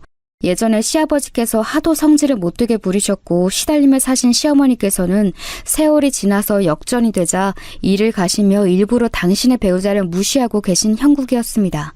그리고 시어머니께서는 저를 마음에 안 들어 하셨죠. 저희가 결혼하겠다고 하자 마치 청천벽력이라는 얼굴이 되셨어요. 그러나 남편이 무척 강경했고 할인으로 나온 애식장의 날짜가 코앞이었기 때문에 번갯불에 콩 구워 먹듯 결혼이 성사되었습니다. 시어머니께서는 눈 뜨고 코 베이신 게 억울하셨는지 저를 보며 눈을 무섭게 빛내셨어요. 나 옛날 사람 아니야. 나는 요즘 사람이라서 내가 굳이 너 시집살이 시킬 것도 없고 가만히 두고 보면서 그저 잘 사나 못 사나 그것 하나만 볼 거야. 네, 어머님 앞으로 걱정 안 하시도록 잘 살아볼게요. 그런데 내가 진짜 딱 한 가지 다 참아도 이것 하나만 못 참는 게 있어. 예? 못 참으시는 거요? 그게 대체 어떤 건데요? 제가 주의하겠습니다. 내가 못 참는 게 바로 우리 아들 무시하는 거. 나는 우리 아들이 무시당하는 건 죽었다 깨어나도 못 참아. 그러니까 너 우리 아들 함부로 대하거나 얕잡아 볼 생각은 추호도 하지 마라. 아, 네, 어머님 무시 안 하고 서로 존중하고 아껴주면서 그렇게 잘 살게요. 저는 절대로 제 배우자를 무시하면서 살 생각이 없습니다. 네가 그럴 생각이 있는지 없는지 그거는 내가 두고 봐야 아는 일이고 너는 엄마 없이 자라서 잘 모르겠지만 원래 자식 일이라면 아주 작은 것에도 심기가 어지러워지는 게 바로 엄마의 마음이야. 그러니까 네가 이런 나를 이해하면서 하여간에 눈치껏 잘 하길 바란다. 우리 아들 내가 얼마나 애지중지 귀하게 키웠는지 몰라.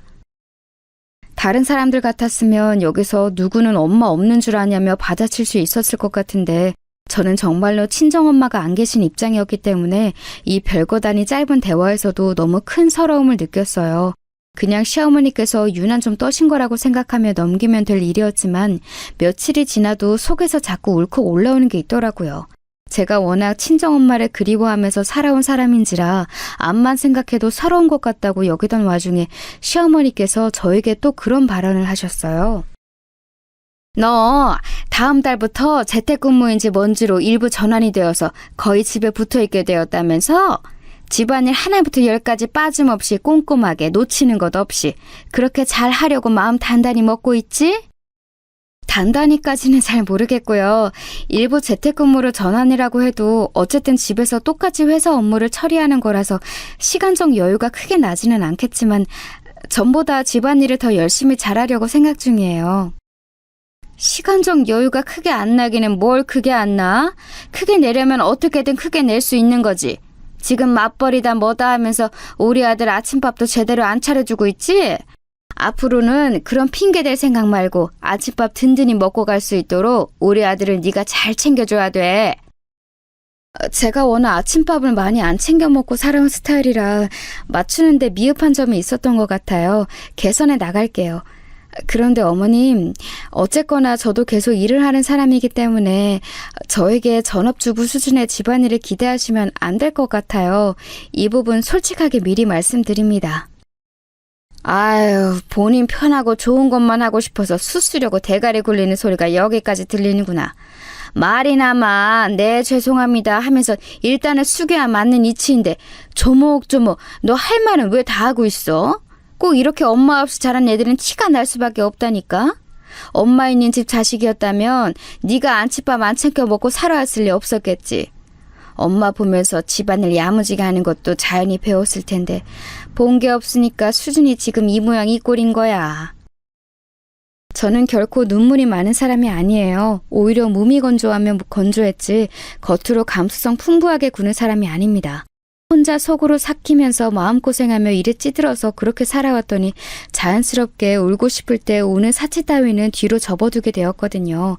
그렇기 때문에 휴대폰 너머의 퉁명스러운 시어머니의 목소리를 듣고 눈물이 주르륵 흐르고만 제 자신이 너무 이질적으로 느껴졌습니다.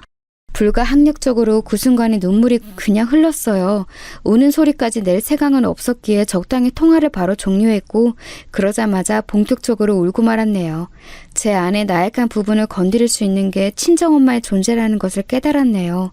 살면서 저에게 누구 하나 친정엄마를 들먹이며 저를 공격한 적이 없었으니 제가 잘 몰랐었나 봐요. 친정엄마가 안 계시는 게 이렇게 슬프고 억울한 일일 줄은 결혼하기 전까지는 몰랐습니다. 너무 머리가 아파서 남편에게 이런 것들을 다 털어놓았어요. 아니 정확히는 털어놓기 이전에 시어머니께서 왜 저에게 나를 세우며 언행을 하시는지 그 짐작가는 이유가 있냐고 물어보았습니다. 제가 분명히 좋은 조건의 며느리는 아니었죠. 저도 그건 당연히 알고 있었어요. 하지만 시어머니께서 아주 무례하게 구신다는 게 의아할 정도였거든요. 나는 진짜 어머니께서 혹시 점이라도 보고 오셨는데 점쟁이가 나에 대해 안 좋은 이야기를 한 건 아닐까 이런 짐작까지 들고 있을 지경이야. 어머니께서 나에게 왜 적대적이신 건지 짚히는 구석이 없어? 자기도 잘 모르겠다며 고개를 젓던 남편은 이윽고 뭔가 생각에 빠진 얼굴을 하더니 한 가지 가정을 떠올려냈어요. 그것은 바로 시어머니께서 당신 지인의 자녀분을 남편에게 소개시켜 주려고 하셨었다는 겁니다. 나도 그 여자분을 몇 년 전인가 그냥 동네에서 스치듯 잠깐 봤던 게 전부라서 잘 아는 사이도 아니야. 나이는 나보다 4살 아래에다가 초등학교 앞에 있는 미술학원에서 그림 가르치는 사람이라고 들었고, 그 모친 대신은 우리 엄마 지인께서는 내가 알기로는 수입 가구 들여오시는 일을 하는 것 같더라. 그래서인지 그분이 되게 마당발이신가 봐. 우리 엄마가 유독 그분하고 어울려 지내고 싶어 하셔서 오죽하면 나까지 그분의 존재를 알고 있었네. 작정을 하셨던 건지 나하고 그 집을 엮으려고 하셨는데 나는 어차피 당신이 있으니까 그러시든지 말든지 신경을 계속 안 썼어. 그런데 그게 내 실수였나 봐. 황당한 비화가 있었더라고요. 시어머니께서는 당신께서 점 찍어두신 며느리감을 아주 공들여서 그 집안의 동의를 얻어내신 끝에 남편하고 연결을 해주려고 하셨는데 남편에게는 이미 제가 있었던 것이죠. 남편은 어차피 저를 만나고 있었으니까 시어머니께서 무슨 공작을 펼치시든 말든 무신경하게 굴었나 봐요. 만약 진작에 결혼 생각하는 여자 따로 있다고 시어머니께 정확히 말씀드렸다면 상황이 나아졌을지도 모르겠네요. 시어머니께서는 뒤통수를 맞았다고 여기신 것 같았거든요. 지인의 딸과 맺어주려고 나름의 과정을 다 거쳤는데 계속 아무 말 않고 있었던 아들 입에서 딴 사람이랑 이미 결혼하기로 했는데 이런 소리가 나왔으니 시어머니께서는 이가 갈리셨을 겁니다. 단란한 가족 구성원 안에서 자라났고 경제적으로 궁핍하지도 않은 그런 든든한 며느리감 시어머니께서는 얻고 싶으셨을 테죠. 일찍 엄마를 여의고 아둥바둥 억척스럽게 살아왔고 아빠와는 가깝지도 않고 이런 삭막한 배경에 저 같은 며느리는 싫으셨을 거예요. 남편이 이유로 추정하여 들려준 비와 그게 시어머니께서 저에게 무례하게 나를 세우시는 원인을 분명했습니다. 그래서 저는 울적해졌어요. 괜히 제 자신이 너무 초라하고 작게 느껴지더라고요. 남편에게 시어머니와 나누었던 대화를 다 들려주고 나서도 제가 근데 나 괜찮아 라고 말해준 건 바로 그 때문이었어요. 제가 무조건적으로 자신 편 들어줄 부모가 없는 처지인 게 실감이 나서 너무 참담했어요. 시어머니께 전적으로 애정과 관심을 받는 남편이 부럽기도 했어요. 제가 괜찮다고 했음에도 남편이 시어머니께 뭐라고 한마디 했었나 봐요. 이튿날 시어머니께서 씩씩거리며 저에게 화를 내셨습니다. 내가 너에겐 말을 작정하고 심하게 한 것도 아닌데 너는 어쩜 그런 걸로 우리 아들한테 쭈르르 가서 고자질을 할 수가 있니? 우리 아들이 내 편 말고 네 편 들어주는 것 같아서 좋지? 우쭐하지?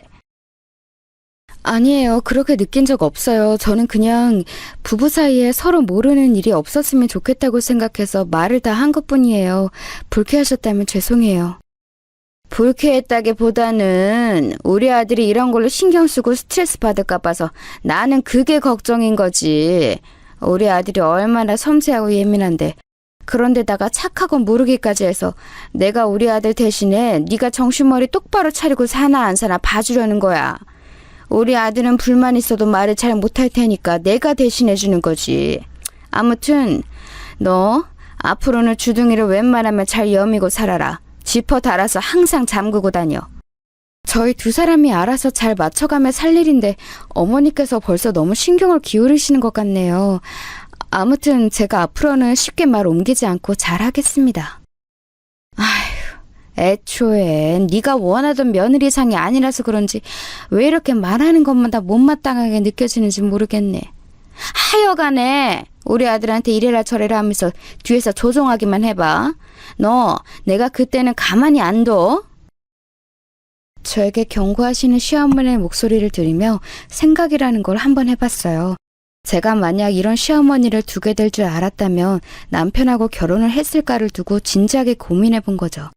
그런데 시어머니의 존재가 너무 커서 다시 시간을 돌린다면 남편과 섣불리 결혼을 못할 것 같다는 결론이 내려지더라고요. 참 씁쓸했네요. 친정엄마가 살아계셨다면 지금 제 입장이 많이 달라졌을 것 같아서 우울하기도 했고요. 제가 일부러 망각을 하고 있었지만 저에게는 대신 친정아빠라는 존재가 있었습니다. 결혼하고 나니까 친정아빠를 떠올릴 때마다 이상하게 깊은 한숨이 나왔어요. 정의 내릴 수 없는 답답함이 제 안에 자리를 잡은 상태였죠. 친정아빠께서는 저에게 자주 메시지를 남기셨어요. 원래는 안 그러셨었는데 제가 결혼한 후로 걱정이 되신 건지 자꾸 안부를 물어보시더라고요. 어떨 때는 동생들을 시켜서 저에게 안부를 묻기도 하셨고요. 동생들은 자기들이 저에게 연락하고 싶어서 한 거라고 둘러댔지만 제가 동생들의 성격을 잘 알고 있는 사람으로서 절대 아니란 걸 알았죠. 친정아빠의 사주였어요. 애써 적당히 무시하면서 지냈던 저는 시어머니와의 일로 울적해진 뒤에 친정아빠께 먼저 전화를 걸어서 이렇게 말씀드렸어요. 저 지금 너무 행복해요. 살면서 이렇게 안정적인 순간은 없었던 것 같아요. 남편은 말할 것도 없이 저한테 잘해주고요.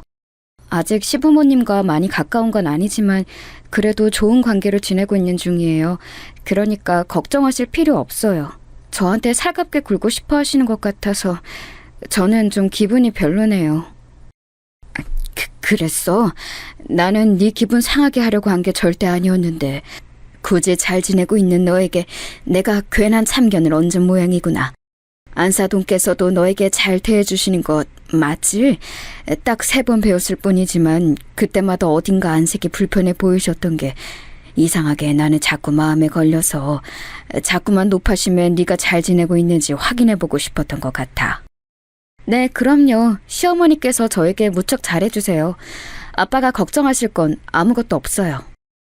제가 그렇게 거짓말을 했던 게 저 자신을 위해서였는지 아니면 친정아빠의 염려를 덜어드리기 위함이었는지 저는 지금까지도 헷갈립니다.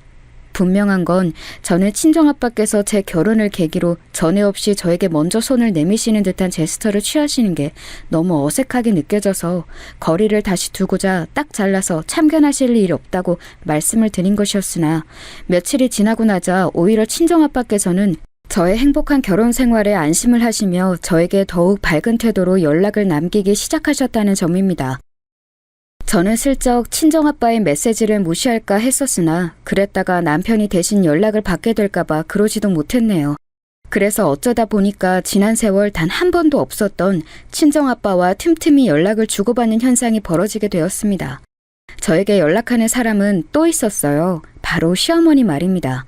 제가 당신의 며느리라는 사실 자체에 짜증을 느끼시는 분이었기 때문에 저는 왠지 시어머니께서 저를 통해 화풀이를 하신다는 느낌을 지울 수가 없었습니다.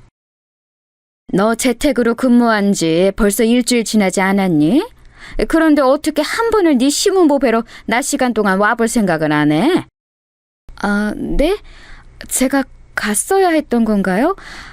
집에서 갑자기 회사 일 처리를 하려고 하니까 초반에 낯설어서 적응을 좀 하고 있었어요. 그래서 다른 일정은 미처 고려도 못했네요. 장소만 집일 뿐 엄연히 이것도 근무이기 때문에 제가 낮에 움직이는 건 어려울 것 같습니다. 다음 주 주말 같은 때에 찾아뵐게요. 너는 매번 말하는 모양새가 이런 지랄이더라. 어? 정남이가 하나도 없고 숙이고 드는 맛이 없어. 주제 파악을 못한다는 뜻이지. 제가 또 어머님의 심기를 불편하게 만들었나 보네요. 죄송합니다. 정이 넘치는 말투로 차츰 바꿔볼게요. 참나, 너 혹시 지금 나 비꼬는 건 아니지? 나를 비꼬든 말든 그건 내가 상관 안 할 테니까 우리 아들한테나 너는 잘해. 내가 오늘 점심때 우리 아들한테 들어보니까 엊그제 저녁밥을 우리 아들이 밖에서 먹고 들어갔더라. 왜 그랬는지 물어보니까 네가 집에서 하는 업무가 저녁까지 길어져서 그거 하는데 방해된다고 집에 일찍 들어오지 말고 밖에서 밥 다 먹고 들어오라고 그랬다면서? 너 이랬다는 게 정말 사실이니? 아, 그건요. 제가 일부러 밖에서 먹고 오게끔 한 건 아니었고 그날 집에 반찬이 마땅하지 않은데 제가 업무에 너무 열중하느라 부엉이를 할 수가 없었기 때문에 혹시 밖에서 먹고 들어오는 거 어떠냐고 살짝 물어봤던 것뿐이에요. 오해 마세요. 오해? 결국은 네가 우리 아들한테 그랬다는 게 사실이란 얘기잖아. 의식주 중에서 가장 중요한 게 뭔지 알아? 입는 옷과 사는 집은 없어도 목숨은 부지할 수 있어. 그런데 먹는 건 입에 꼭 넣어줘야 살아가는 거야. 이토록 먹는 문제가 중요한 건데 너는 왜 이걸 가벼이 여기고 우리 아들 입장을 우습게 만들어? 네가 엄마 온정을 모르고 끼니마다 따뜻한 밥상 받는 것도 모른다고 해서 우리 아들마저 그렇게 만들려고? 시어머니께서는 정말 별것도 아닌 이야기를 크게 부풀리는 재주가 있으셨어요. 결국 제 트집을 잡고 공격하시기 위함이었을 거예요. 그러니 저는 매번 미칠 노릇이었죠. 열심히 살아온 죄밖에 없었건만 제가 왜 시어머니께 그런 말들을 들어야 하는지도 모르겠고 제가 마음에 안 차고 얄밉게 느껴진다고 해서 한참 어른이신 분이 유치하게 감정적으로 구시는 것도 이해가 되지를 않았습니다. 남편에게 시시콜콜 다 이야기하지는 않았지만 대략적으로 시어머니께서 저를 힘들게 하시는 부분들에 대해서는 공유를 했어요. 처음에 남편은 저에게 흘려들어 라고 했었지만 시간이 조금 경과하자 그냥 연락하지 마라 이렇게 말을 바꾸더군요. 정말 속상했습니다. 팔은 안으로 굽는다고 결국 남편도 자기 모친에게 애틋할 수밖에 없음을 저는 속으로 알고 있었어요. 무뚝뚝하고 가부장적이신 부친에게 시달려 사신 탓에 더욱 성격이 예민해지신 모친이 애잔하게 느껴졌을 테죠. 제가 모자 사이를 갈라놓고 싶지는 않았어요. 절대 제 친정엄마를 시어머니께서 대신해 주실 수는 없으나 사이좋게 잘 지낸다면 제 엄마 같으신 분으로 삼을 수 있다고도 생각했으니까요. 하지만 쉽지 않더라고요. 떡줄 사람은 생각도 안 하고 있는데 저 혼자 받아먹고 싶다고 해서 이게 될 일이 아니었죠. 남편이 시어머니께 먼저 주기적으로 연락을 드리며 잘하기로 했고 저는 먼저 오는 연락은 착실하게 받되 굳이 제 쪽에서 의무감으로 연락을 드리지는 않기로 했습니다. 그렇게 지내고 있을 때 친정아빠께서 집이 궁금하다며 집 구경을 하고 싶으시다는 뜻을 애들로 표현하셨어요. 부끄러운 이야기지만 저는 결혼하고 나서 친정아빠를 정식으로 신혼집에 초대해드린 적이 없었습니다. 짐을 다 들여놓고 나서 아주 잠깐 들러서 내부가 어떤지 보고 가셨을 뿐이었죠. 몇 달 사이 친정아빠와 왠지 조금은 가까워진 듯한 기분이 들어서 제가 고민에 빠졌습니다.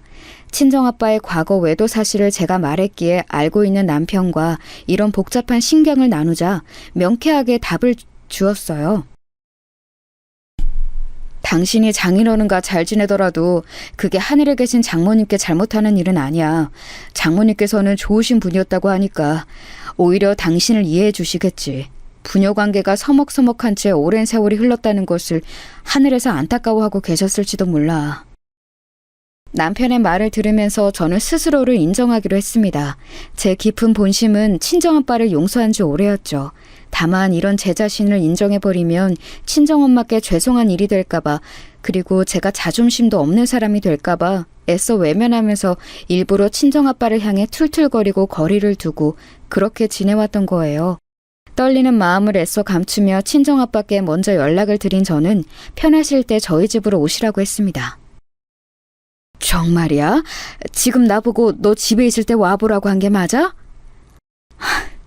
뭘 그렇게 놀라시면서 믿지를 못하세요? 저희 부부 사는 집 어떻게 해놨는지 궁금하다고 먼저 얘기 꺼내셨던 건 아빠잖아요. 저는 그냥 아빠의 바람에 오케이를 했을 뿐이에요. 우리 큰딸이 오케이 한번 해준 게 나는 지금 왜 이리도 좋은지 모르겠다. 집에 과일은 좀 있어? 먹고 싶은 거 있으면 말해. 어떤 것이든 내가 갈 때 사가마. 저 입 짧은 거 아시잖아요. 잘 먹는 거라면 이미 집에 다 있으니까 굳이 더 안 사오셔도 돼요. 저는 평일이라면 계속 집에 있으니까 편하실 때 전화만 미리 주고 오세요. 너무나도 평범한 부녀 간의 대화였는데 저에게는 아주 낯설고 낯간지러운 것이었어요. 기뻐하시는 내색을 너무 크게 안 하시려고 친정아빠께서 애쓰시는 것 같아서 왠지 죄송스러웠습니다. 옛날 그때엔 목도하고 말았던 친정아빠의 외도 그리고 친정엄마께서 투병 끝에 영영 떠나셨던 것 이런 순간들에 저는 계속 갇혀 있었나 봐요. 가족에 한해서는 정신적으로 성숙해지지 못한 것 같아서 이런 이야기들을 남편하고 다음날 저녁에 나누었어요. 남편은 저에게 자신이 많이 위로받았던 기억들이 너무 고맙고 좋다면서 제가 고민을 털어놓은 게 반갑다고 해줬어요. 말뿐이라도 감동이었네요. 어머님께 알아서 잘 해드리고 있는 건 맞지? 우리만의 평화가 아니라 진짜 우리 모두의 평화를 위해서라면 나는 어머님과 우리 부부가 일단 잘 지내야만 한다고 생각해. 내가 평생 안 부려봤던 애교도 요즘 부리고 있으니까 걱정 붙들어매. 당신 말대로 내가 살가운 효자 노릇을 했더니 우리 엄마가 어쨌든 태도가 누그러지신 것 같아. 내가 결혼을 했지만 오히려 그 이전보다 가까운 아들이 되었으니 그 생각으로 만족해 하시는 것 같기도 하고. 그런데 장인어른께서는 언제 오시기로 했어? 그게 사실 내일 오시기로 했어. 내가 오전에 일이 좀 없을 예정이라서 일찍 오전에 오셔서 같이 점심이나 해 먹으려고. 뭐? 그런데 지금 전날 밤에 우리가 호프집에나 와 있어도 되는 거야? 얼른 집에 들어가서 화장실 청소나 한번 해야 될 것 같은데. 내가 알아서 잘할게. 아침에 일어나서 집안 청소 싹 훑으면 돼. 당신은 내일 회사에서 오후에 전체 회의 있는 날이지? 오히려 당신은 내일 오전 근무가 바쁘겠네. 저희 부부는 아파트 단지에 새로 생긴 호프집에서 도란도란 대화를 나눴어요. 저는 솔직히 다음날 친정아빠를 뵐 생각에 벌써부터 어색한 기분이 들었지만 그런 티를 안 내고 싶어서 남편하고 실컷 이야기 보따리나 풀었네요. 그리고 이튿날이었습니다. 제가 상상도 못한 일이 펼쳐질지 모르고 저는 일찍 잠에서 깨어났었죠. 남편은 아침에 샤워를 하면서 자기가 화장실 청소도 같이 해줬어요.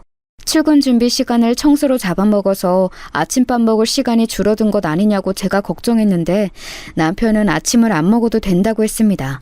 오후에 중요한 일정이 있기 때문에 오전 근무 동안 같은 부서 사람들끼리 다과 먹으면서 사전 회의를 열 것 같다고 했어요. 굳이 안 먹어도 된다고 하길래 사실 저도 친정아빠를 맞는 일로 약간의 긴장이 있었기 때문에 아침밥을 그냥 안 차렸습니다. 저 역시 뭔가 목구멍으로 넘어갈 상태가 아니었거든요. 그래서 남편은 두유 한 팩 챙겨서 출근했어요. 저는 청소를 마저 끝내고 회사 업무를 시작했죠. 1시간 정도가 흐르니까 친정아빠께서 오셨습니다. 먹을 거 사오지 말라고 한사코 거절했더니 비싼 건강즙을 한 박스 사오셨더라고요. 남편이랑 나눠 먹으라고 하셨어요. 귀찮아도 매일 하나씩 잘 챙겨 먹으면 좋겠구나. 다른 것보다 건강이 제일이잖니. 둘 다 오래오래 살아야지. 짧게 살지 말고 오래 살아야 좋은 거야. 아빠는 무슨 이제 막 결혼한 신혼부부한테 단명할 걱정을 하세요? 내가 무슨 말을 해야 할지 몰라서 그냥 아무 소리나 뱉은 모양이다. 이렇게 살림 차려서 살고 있는 너를 보니 하늘로 여행 간 네 엄마 생각도 나서 그저 건강했으면 하는 마음이 순간 들었나 봐. 친정아빠께서 씁쓸하게 뱉으신 말씀에 집안에는 숙연함이 감돌았습니다. 이 분위기를 어찌해야 할지 지난 세월 친정아빠 앞에서 모난 송곳처럼 굴기만 했을 뿐인 저는 방법을 몰랐어요. 그래서 아무렇지 않은 척 표정이나 지으면서 친정아빠께 집안 구경이나 하시라고 그랬네요. 안방과 옷방을 제외한 나머지 작은 방이 저희 부부의 취미방이었는데 좋아하는 소품과 만화책 같은 걸로 꾸며놨거든요. 거기를 보시면 시간을 끌 수 있을 것 같아서 거기로 안내해드렸죠. 그리고 건강즙은 거실 베란다 구석에 두던 참이었습니다. 갑자기 집에 예고 없는 방문이 있었어요. 벨이 울리길래 누군가 싶어서 어리둥절하게 인터폰을 확인해봤다가 제가 하마터면 비명을 지를 뻔했어요. 왜냐하면 시어머니께서 현관 앞 카메라에 얼굴을 바짝 대신 채로 눈을 부릅뜨고 계셨거든요. 공포 영화의 한 장면이 따로 없었네요. 심장이 막 크게 벌렁거려서 저는 놀란 나머지 친정아빠의 존재도 막강한 채로 우선 시어머니께 문부터 열어드렸습니다. 집구석에 있는 걸 보니 집에서 근무를 잘하고 있는 모양이구나. 네. 잘하고 있는데요. 그런데 어머님 연락도 없이 갑자기 무슨 일로 오셨어요? 멀쩡히 집구석에 있으면서 너 왜 우리 아들한테 밥은 안 차려줬어? 난 또 손목까지가 부러져서 그런 줄 알고 상태를 보려고 왔더니 아주 멀쩡해 보이네. 지금까지 처자빠져 자고 있었으면 자느라고 밥을 안 차렸나 싶었을 텐데 행색을 보니까 이미 일어나서 싹 씻고 옷까지 싹 갈아입은 거네. 근데 왜 우리 아들한테 아침밥으로 쌀알 한 톨을 안 내줬을까? 응? 집에 쌀이 떨어졌나? 시어머니의 속사포 같은 잔소리를 듣고 나니까 그 즉시 온몸에 진이 빠지더라고요. 남편이 아마도 시어머니와 연락을 하면서 고지고대로 아침밥 안 먹고 나왔다고 말을 한 모양이었는데 그건 그렇다 치고 득달같이 여기까지 달려오신 저희를 이해하기 힘들었습니다. 어머님, 만약에요. 정말 만약에 어머님 아들이 아침밥을 너무나도 먹고 싶어 했지만 제가 차려주지 않았다는 이런 상황일지라도 저는 어머님께서 며느리인 저에게 이러시는 건 조금 아니라고 생각을 합니다. 왜냐하면 저도 일하는 사람이거든요. 어머님 며느리도 엄연히 돈 버는 사람이에요. 제가 밥을 차리면 좋은 거지만 그게 저한테 있는 의무까지는 아니에요. 전업주부도 아닌걸요.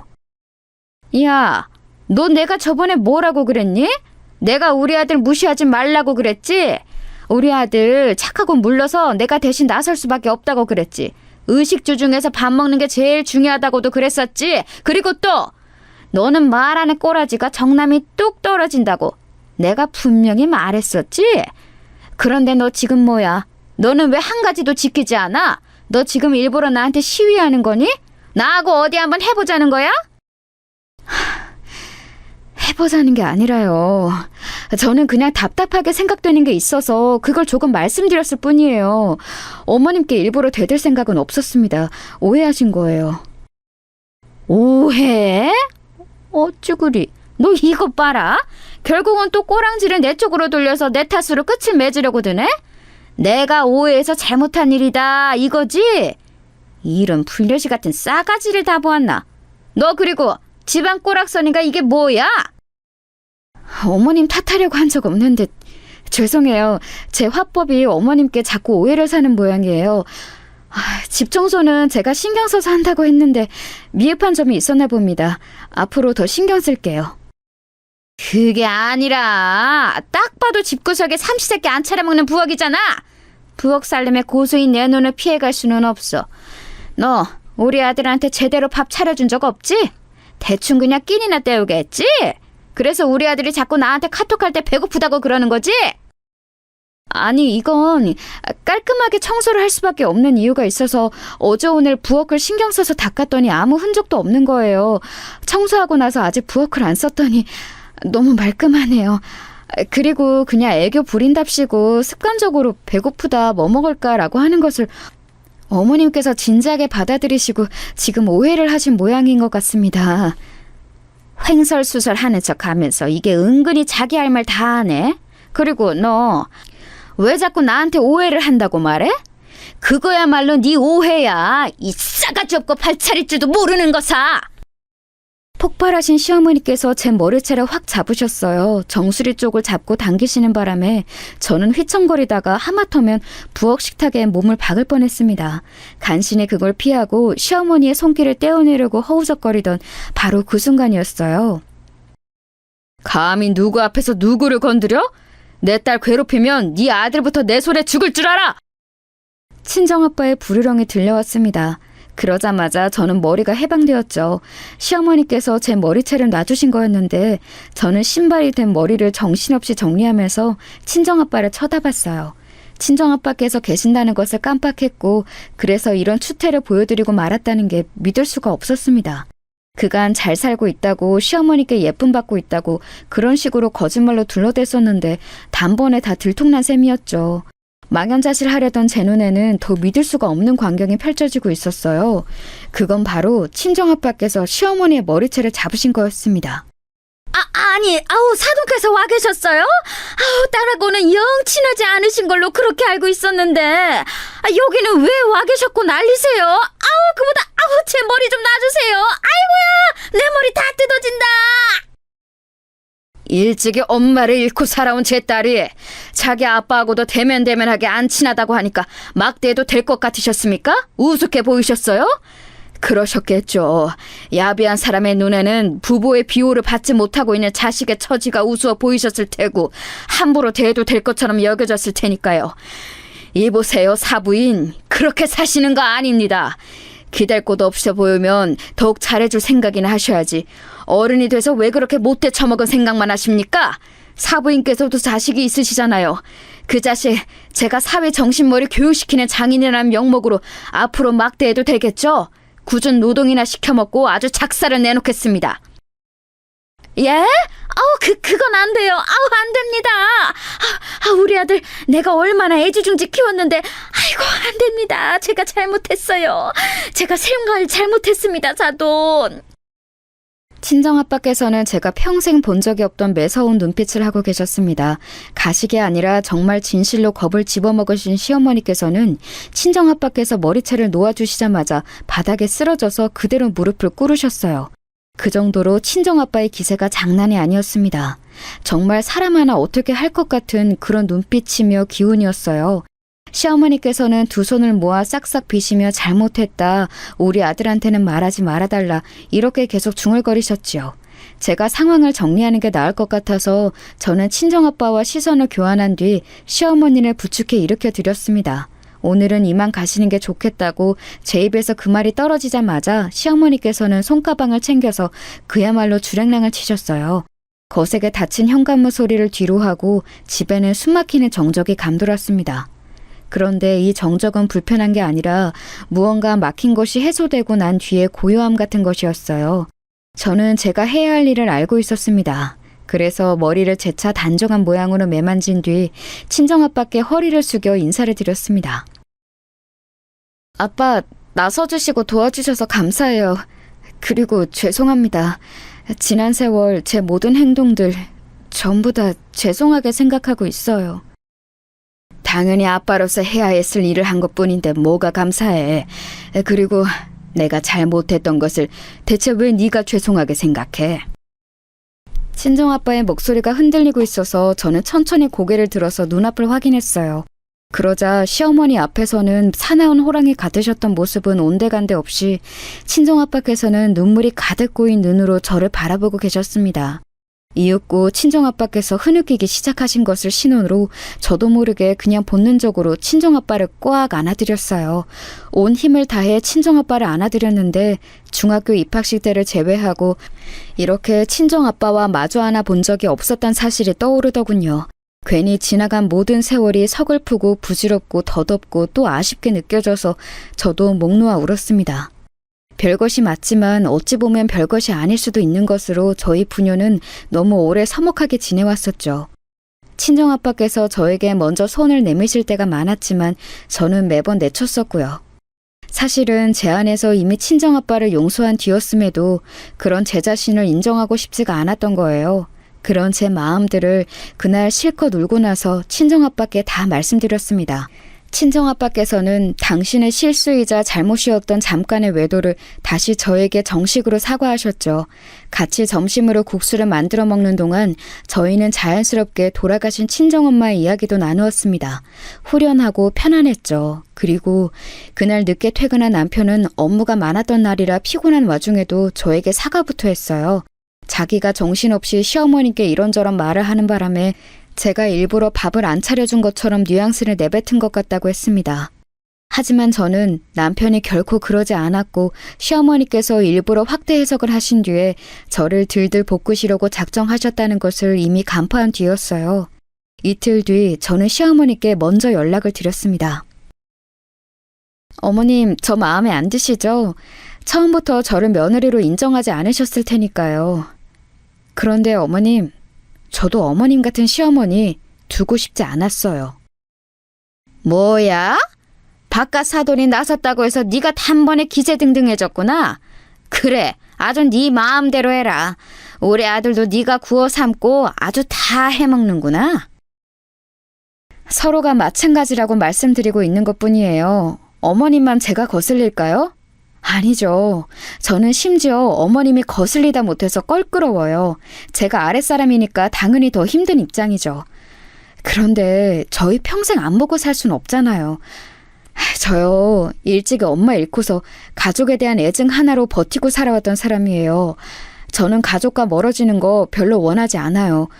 어머님께서는 제가 싫고 저는 어머님이 어렵고 서로의 입장이 비슷하니까 그냥 조금씩 양보하고 참으면서 그렇게 살면 안 될까요?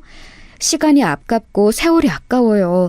제가 답답한 관계로 오랜 세월을 낭비해본 장본인이기 때문에 확실히 말씀드릴 수 있어요. 애매한 원망을 품으며 사는 것만큼 쓸모없는 게 없습니다. 처음부터 느꼈지만 너는 참 네 할 말을 다 하고 사는 애야. 시어머니께서는 퉁명스럽게 답하셨지만 왠지 그 말투에서 약간의 수긍이 느껴졌어요. 그래서 기다렸습니다. 아무것도 안 하고 그냥 일상을 보내면서 기다렸어요. 물론 남편은 시어머니께 크게 실망한 뒤였기 때문에 자주 연락드리는 걸 그만둔 상태였고요. 그러자 시어머니께서는 저에게 먼저 슬쩍 일상적인 대화를 청하기 시작하셨어요. 시비 걸려고 하시는 게 아니라 정말 일상적인 내용들이었죠. 먼저 손을 내미시는 표시라는 걸 저는 알고 있었고 자존심 세우지 않고 그 손을 잡아드렸습니다. 친정아빠와의 봉합을 겪은 후였기 때문에 가능했던 것 같아요. 이제는 속 알맹이가 든든한 가족 관계들만 저에게 남아있어서 마음이 풍요롭습니다.